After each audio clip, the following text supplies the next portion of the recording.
Hi, everyone. Welcome to the latest installment of our ongoing editorial webinar series, Coffee Talk. Each hour-long information-packed episode organized by the hardworking folks at Redmond Magazine features the observations and insights of an independent expert on a wide range of tech industry topics. Many thanks to the underwriting sponsor of this episode, high-performance enterprise networking solution provider, Juniper Networks. Without their support, this series would not be possible. And thanks to you for joining us. I'm John K. Waters, Editor-in-Chief of the Converge 360 Group of 1105 Media, and I'll be your moderator. Today, we're bringing you the Data Center Automation Crash Course, How to Get Almost Hands-Free Data Center Management. And our lead presenter is technologist, creator of compelling content, and senior resultant, Howard M. Cohen. But before we get started, just a bit of housekeeping. This episode is being recorded for later access. Keep an eye out for an email with a link to that recording. It'll be coming your way in the next few days. We'll make some time at the end of each presentation for questions, but please feel free to type your questions into the Q&A box at any time. We'll do our very best to get to all of them. Our sponsor has provided some extra resources you won't want to miss. They're available now in your console. And as a small thank you to the first 200 attendees who stick with us to the end, we will be sending you a $5 gift certificate to Starbucks. It's a cup of joe to go with the info. Now I'd like to introduce our first presenter. Howard M. Cohen has spent more than 40 years in the IT industry. During that time, he has held senior executive positions at many of the top channel partner organizations, and he currently writes for and about IT and the IT channel. He's a sought-after speaker and insightful observer of the technology landscape, and one of our very favorite presenters. You're in for a great session. Take it away, Howard. Thank you, John, and hello, everybody. Welcome to our presentation today. As John said, I'm Howard M. Cohen. I'm a creator of compelling content who spent 40 years in the IT channel and writes about it and writes for it now. The two QR codes you see there will take you to more information about me, and I hope you'll check them out. Those of you who have attended my sessions in the past know that I love to begin with a word of the day. And today's word, if you haven't guessed it already, is volume. Pump up the volume. Now, I'm not going to pump up the volume, and we're not going to blare any music behind me. I'm not talking about a volume of sound. I'm talking about a volume of data. And if you reckon, this is an example of a data stream coming in from a typical server across the network. There's tons of traffic constantly crossing the internet, and that generates tons and tons of data that's constantly coming through your network. And the data center is meant to capture all that data, log it, and so keep a record of everything that's gone into and out of the data center. Now, it's one thing when we think about a server, right? It's a very small, it's not even a data center, it's a network room. A closet maybe. But what if you have 2, 3, 4, 5? What if you have 500 servers? You know, many data centers have had hundreds of servers, and each one of them is generating data constantly, and there's data coming across the internet toward them constantly. That's an awful lot of data. To put the challenge best, I'll share a quote from our friends at Red Hat. Red Hat has said, as IT systems continue to evolve and grow, and we all know the evolution of technology hasn't stopped in 50 years, and it shows no sign of slowing down. And as it evolves, it grows. More and more people adopt more and more technology. And as the scale grows, as the size grows, the complexity is growing right along with it. And that becomes harder and harder to manage. So at this point, you know, I love the way they say the sheer volume of data these systems generate is overwhelming. And indeed, that's the problem. It's all overwhelming. There's no way people can keep up with it. Try to imagine sitting at a console watching this data and getting any meaning out of it as you do. It's crazy. Without sufficiently intelligent monitoring and analysis tools, and that's the key sentence here, There's a deep, deep need for sufficiently intelligent monitoring and analysis tools. If you don't have them, you're going to miss alerts. When you miss an alert, a problem goes unchecked. That can turn into a disaster. You miss opportunities to improve things, and that's going to cost you one way or another. And of course, you're going to experience a lot of downtime, and downtime is very, very, very costly. So the problem is a big one. Well, what I'd like to do, you see that sentence, sufficiently intelligent monitoring? I'd like to focus in on that word intelligent, okay? Because it's all about adding intelligence to the way in which we manage the data center. And when we talk about an intelligent data center, or when we talk about intelligence and the data center, it's really a two-way street we're talking about. Okay, what do I mean? On the one hand, we obviously need artificial intelligence and machine learning to help us better automate the data center so we can run better, so that we don't have to capture all that data. Maybe it can capture all that data. And with enough intelligence, it can analyze that data and determine what actions need to be taken to remediate problems. Great. On the other end of the argument, we need better data centers, more intelligent data centers, to better support artificial intelligence run applications. Artificial intelligence is needed to make a better data center. Better data centers are needed to make better artificial intelligence. It's kind of a catch-22, but it's one we're going to have to manage. So to bring that all together, I grabbed up a Gartner diagram that illustrates the role of the data center in today's business world. Now, of course, the data center performs all of its classic functions. It manages the servers, the storage, the routers, the switches, the CSU, DSUs, all the different equipment that it takes to operate a network. And that's all still in the data center. But more recently, and I'm talking 25 years, instead of expanding the data center and getting more space, many companies have opted to use a co-location facility and put some of their equipment there. So they're not paying as much in rent or heating and cooling or electricity. They're simply paying a fixed fee on a regular basis to a co-location facility to house some of their network infrastructure. And the data center still manages it from where they are. In some cases, the colo can manage it, but that's not what we're talking about today. Now, when you think about a co-location center, of course, ultimately, your mind is going to turn to the cloud. Because if you think about it, the cloud really represents the biggest co-location facility imaginable. Servers in thousands upon thousands, maybe millions of data centers all around the world at this point. And you can connect to any one of them. And basically, when you do, the original NIST definition tells us that you're probably using software as a service. So the application's running in that far, far-flung data center, but your users are using it on their PCs and tablets and smartphones. Or you're using the infrastructure in those data centers to replace infrastructure that you would otherwise have to buy. So many people are shedding capital investments and instead choosing to use infrastructure as a service delivered from a cloud data center. And many are also supporting their developers with platform as a service, providing them with the databases and the tools and the analytics and the languages, and also with the ability to spin up environments quickly for development and testing and so forth.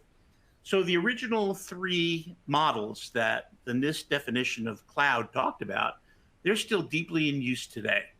And we're managing them all from our data center. In addition to that, of course, we have to talk about branch locations. Many organizations have had branch locations for as far as anybody can remember. And indeed, there's computing going on in those branch locations, and the headquarters data center usually has to participate in the management of those in some way, shape, or form. Now, the whole concept of a branch location took on a dramatically new meaning when we suffered through the COVID pandemic, excuse me. And all of a sudden, we had little teeny branch offices in all of our employees' homes. So instead of having hundreds of branch offices around the country, suddenly we may have had thousands of little branch offices with driveways. And we have to manage those too. The data center has to be concerned about those. And the fact is, a lot of those people are not coming back to headquarters. They're not coming back to an office. They like working from home. And it's become a far more efficient and far more cost-effective way for a lot of companies to work. So we're going to be managing that for a long time to come. Now, everything we've talked about so far has been about people on the network. Great. The fact is, though, that we have to look at the edge, the ever-expanding edge of the network. Used to be all the users in our building. Now the edge is global. We've created an Internet of Things. And this is not new. I constantly say this. There's a company that suggests that there have been more things on the internet than people since like 2008. And it's possible. But the fact is, there are today many more. We see all kinds of sensors and controls and switches and gauges. There's just tons and tons of stuff out there that your data center is now responsible for monitoring and managing. And most of those are little tiny things. They're very low powered. They're very lossy. They need a lot of help. And so the management burden on the data center just keeps increasing and increasing. And to sum it up, we're dealing with more endpoints than ever that need to be managed and protected because they're the most vulnerable points on the network. More applications are running of more types with more demands than ever before. If you have more applications running on more endpoints, you probably have a lot more users. Although these days, every user comes with 3 to 5 different devices each. And then finally, you take all of this together, and it's going to have to generate more data than ever. Because at the end of the day, we all know it's all about the data. And I'm talking big data. And yeah, John, I included the sizzling bacon slide just for you. John likes the sizzling bacon. Who doesn't like bacon? Everybody loves bacon. The only thing better than bacon is more bacon, and everybody loves data. And the only thing better than data is more data. So data is indeed the new bacon. And we need help managing all that data because people can't possibly keep track of it on their own. There's too much of it.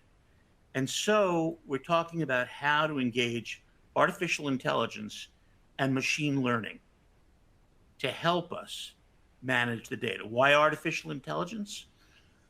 Because without it, technology can track ons and offs, thresholds being exceeded, simple stuff like that.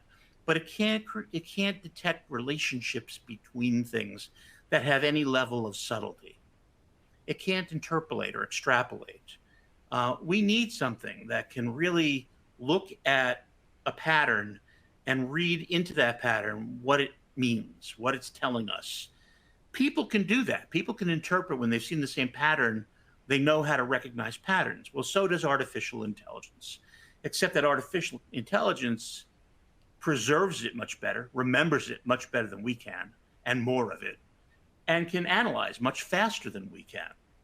And so artificial intelligence has a big role. And in fact, it will change the shape, it will change the look of a data center control. We see a list here of all the different things that are going on in a data center. And we're looking at people sitting at consoles, each with multiple monitors, trying to keep track of all this stuff. And clearly, it's getting to be so much that this will not be the data center model of the future. We will not see tons of people sitting at tons of consoles for a variety of reasons. But then I'll ask you, how many of you want to be one of those people whose entire day is spent sitting at consoles trying to figure out what's going wrong? It's a difficult job. It's a demanding job. And any help, any artificial intelligence we can bring to help is going to be a really good thing. What these people are looking for is represented by the challenges that a data center faces. We've already talked about the first one. The first data center challenge, we talked about the volume of data that's coming at us every day. And the fact is that volume is only one of the three V's. It's not just the volume of data, which increases diametrically all the time. It's also the variety of different data types that we're facing, and that continues changing as well. And also the velocity. We're seeing data move through the network faster and faster. We're seeing improvements in bandwidth and processors and so forth. And so it's going to come bigger, faster, and in more different varieties than ever before. And that's not going to slow down. That growth is accelerating, and the acceleration is also accelerating. We're confronted with a huge maze that we have to navigate through. There's increasing complexity. I mean, we get better and better at this stuff. The systems we develop and the systems we put in place are more sophisticated all the time, and we would have it no other way. You know, that we crave more sophistication. We crave more compute power. We actually don't want to admit it, but we crave more complexity. But then we have to deal with it. And also, it's getting bigger. It's just growing all the time. Not only is it growing bigger, but it's growing more difficult to understand. The fact is that the sheer analysis of the data, the sheer analysis of the network and the components of the network and routing across the network and the nature of DNS. I mean, we're supposed to be shifting from an 8-bit word to a 64-bit word, and we haven't done that yet. IPv4 to IPv6 was supposed to happen 13 years ago. And because it's so complex, we've been delayed and delayed and delayed and delayed. And imagine the explosion of new capability that we'll get when we do make that change. But just analyzing the network has become so complex that few humans can actually understand it.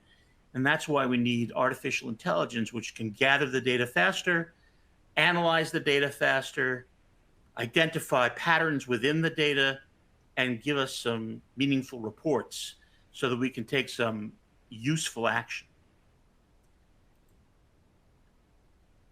Another thing is we're still in the forest, and we still don't know the forest from the trees. That is to say that all the things we do today look at the symptoms of what's going on our network. We see an anomaly. We see something working not the way it's supposed to.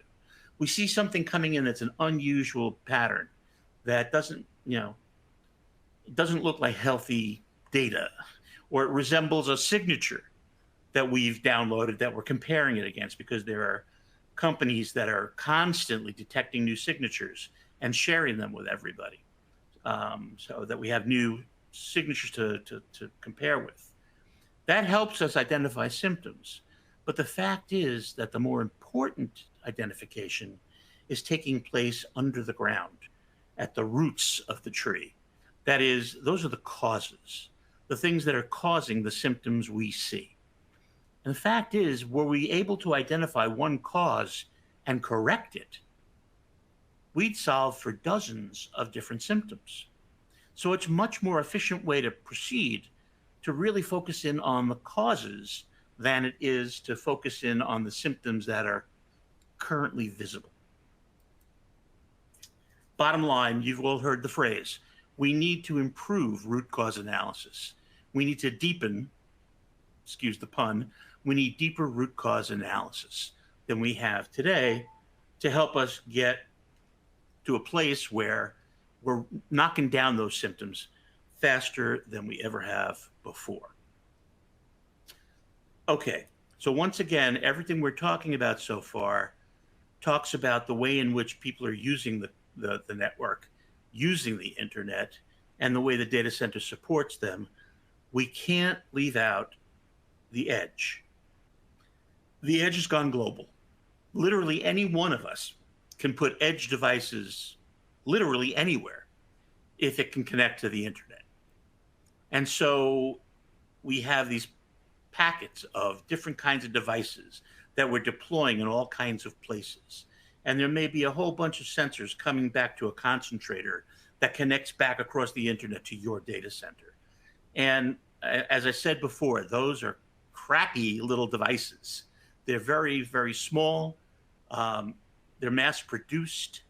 They leach power from wherever they can.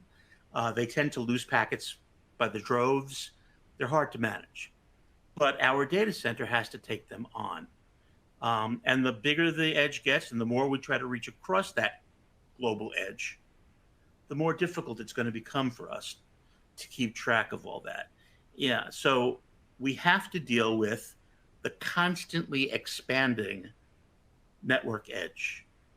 And for those of you trekkers amongst us in the audience, yeah, that is a picture of the Borg assimilated Earth.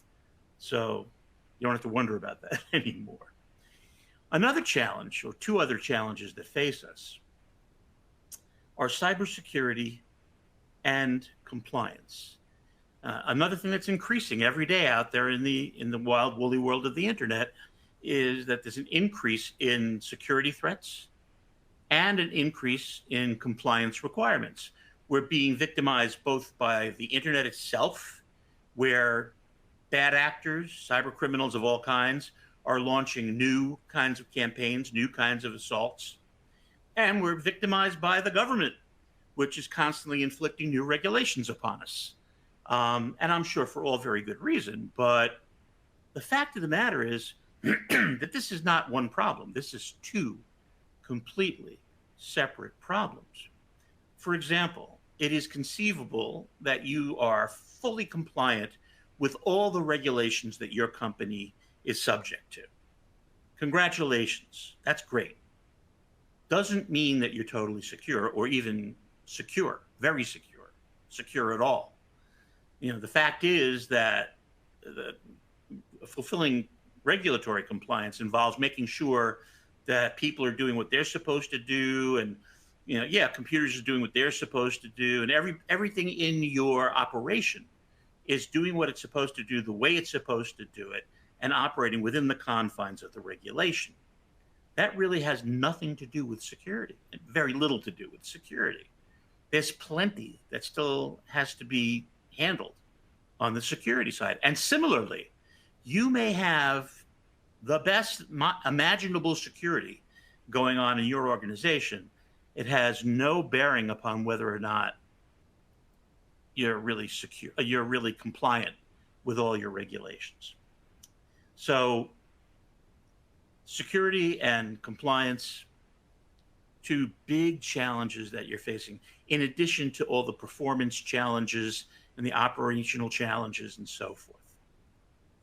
And here's the one I think that's going to probably resonate with you best and probably aggravate you most, and that is red alert. Show of hands, how many of you have never uttered the phrase, "I'm sorry, I'm too busy putting out fires"? If you're in IT, you're putting out fires all the time. And put out enough of them, it leads to alert fatigue. You just get to the point where you're exhausted from constantly responding to all these emergencies that are happening. And alert fatigue is a real thing. And it diminishes your ability to concentrate on what's going on in front of you. And you may miss alerts, or you may misinterpret alerts, or you may misdetermine what you need to do about those alerts, and that's bad. So alert fatigue is a challenge. If we could take a portion, and by the way, several surveys say that there are more than 50% of companies today that get more than 50,000 alerts per day, and a quarter of them get more than 100,000 alerts per day. So we need to cut that down badly. And if we can get automation to do it, if we can get artificial intelligence to capture those alerts and action those alerts, we're way, way better off, especially because of the expectations of our user community. And that is to say that our user community expects what we affectionately refer to as rapid detection and response. Okay, well, what it really means, the user really expects, is that before they even realize there's a problem, you fixed it. And that is at best difficult. You're not this guy who can scan the world in an instant and come swooping in from space in seconds to solve a problem. But that really is what many users expect of us. And the problem is there just aren't enough of us to do that. The fact is that the skills gap, which we first started talking about in like 2006, 2007, well, here we are. And last year, I said that there are more than 4 million unfilled tech jobs around the world. More than 4 million jobs waiting for people to take them. That number is closer to 5 million now. And at least a quarter of them are here in the United States. We can't find people. We simply can't find enough well-qualified, trained people who can come in, participate in the data center, and help us solve all these challenges. And so even if we don't want to engage artificial intelligence, it's really all that's available to us. And even then, the artificial intelligence that's available to us now needs an upgrade. We need bigger, better processing power to keep up with it all, and that's coming too, right? You're looking at a quantum computer. And yeah, it looks a little bit like Robbie the Robot from Lost in Space, but that is a true quantum computer operating at unimaginable speeds. And we need those to drive more powerful data centers that can support artificial intelligence and machine learning, because we need artificial intelligence and machine learning to better support our data centers. We're back to that original catch-22. We need to pump up the processing power. Now, in closing, we've talked about artificial intelligence and we've mentioned automation. And people often ask me, well, which one is it? Are we going to use artificial intelligence? Or are we going to use automation? Which one is it? And I don't know, I think it's becoming more and more obvious that it's artificial intelligence plus automation, the two together. Actually, it's automation driven, powered by artificial intelligence. And there's a word for that. It's, of course, another compound word, but it is today referred to as AI ops, using artificial intelligence to operate our data centers. Now, in the title of this session, we suggested that that could lead to hands-free operation. But we conditioned it there, and I'll condition it here to say that it's almost hands-free. Ultimately, we will get to a place where operating a data center is almost hands-free. A larger and larger proportion of it is being managed by the automation driven by artificial intelligence, but some of it still requires that human touch. In other words, we can look forward to seeing humans and artificial intelligence operating, ready for it, hand in hand. Okay, enough puns. As we gaze upon our friends here who are working together to operate our data centers, I'm going to turn back to John and ask if we have any questions from the audience. Oh, I already see, John, that our buddy Lynn is out there.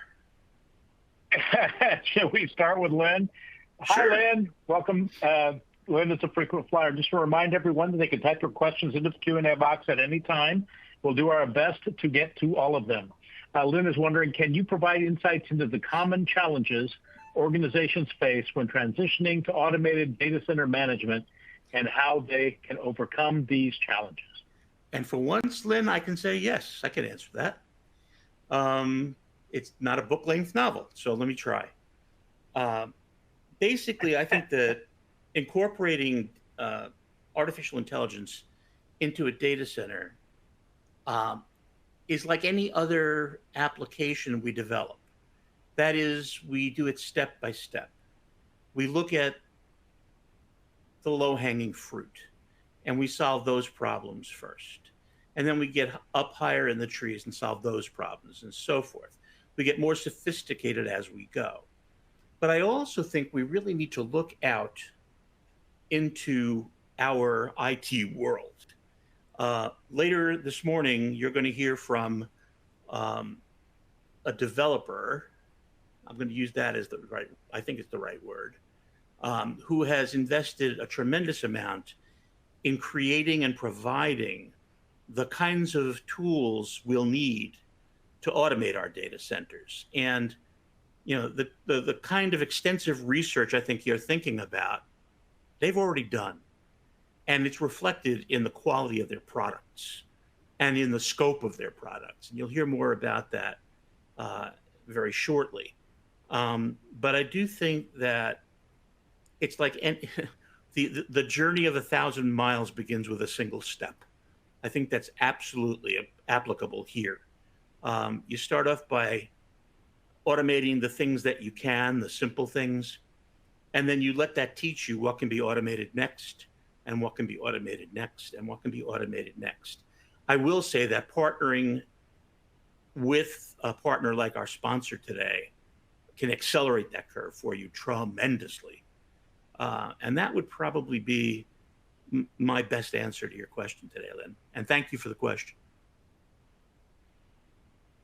Okay, here's one from Arnie, who's wondering, how much does the continuing work from home movement really impact all this? Yeah, well, I think we touched upon that when we talked about branch locations.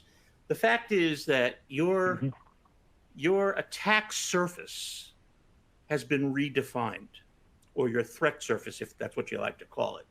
But the surface on which cyber criminals can attack you has grown from reasonable to massive, because it stretches to literally every place you have an employee who's connecting into your network remotely. That becomes part of your attack surface. And therefore, it needs to be managed by your data center. So while, I have to say this carefully, while the work from home phenomenon has benefited businesses tremendously and certainly benefited employees. I mean, businesses are getting more work out of their work from home employees than they ever got from employees who were traveling to a location, working at that location, and traveling home. I mean, just the travel time has turned into work time. So there's a benefit right away. The price they pay for it is having to effectively manage a much larger attack surface. Fortunately, the technology is there. It's not like it's something we dream of. It's something that the guys you're going to hear from shortly dreamt of and developed according to, and now can provide you with solutions for. So I think, it's not going to affect it's not going to affect our ability to manage our data center in a positive way, but our data center can be very ready for it, and it can really benefit our enterprise. Hope that helps.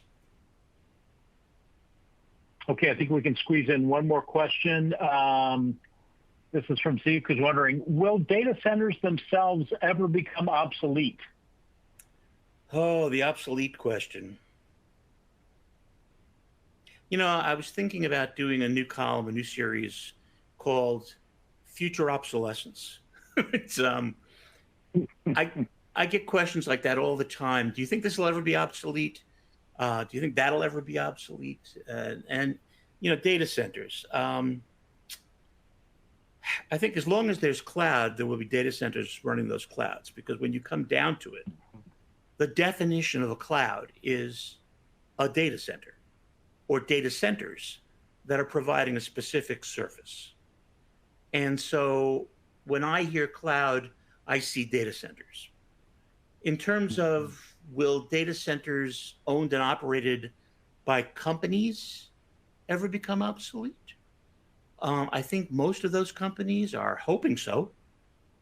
I don't know many companies that want to be operating their own data center other than technology companies. I know financial service companies, manufacturing companies, and other professional service companies, and all kinds of companies aren't in the computer business, never wanted to be in the computer business, would love to divest themselves of their computer activities and would love to see somebody else handle it for them. And the fact of the matter is that many of you out there in the audience are raising your hands and saying, yeah, let us do that. Now, some of you are building your own capability to do that. Others are turning to the hyperscalers to do that. But net, you're still going to need your own infrastructure to be able to work hand in hand with the big cloud providers to deliver the right services to your customers. So we should look forward to data centers becoming obsolete in the wild, woolly world of business, but not in our lives or the lives of our cloud partners. That was a long way to that answer. I'm sorry. That was a great answer. Thank you, Howard. We're at the top of the hour, so that's all the time we have. I want to thank Howard M. Cohen for an insightful presentation and our guest, Kyle Baxter, for joining us on this informative episode. And a special thanks to Juniper Networks for sponsoring this episode. We couldn't have done it without them. Keep an eye out for our next episode. And thanks, everyone, and have a great day.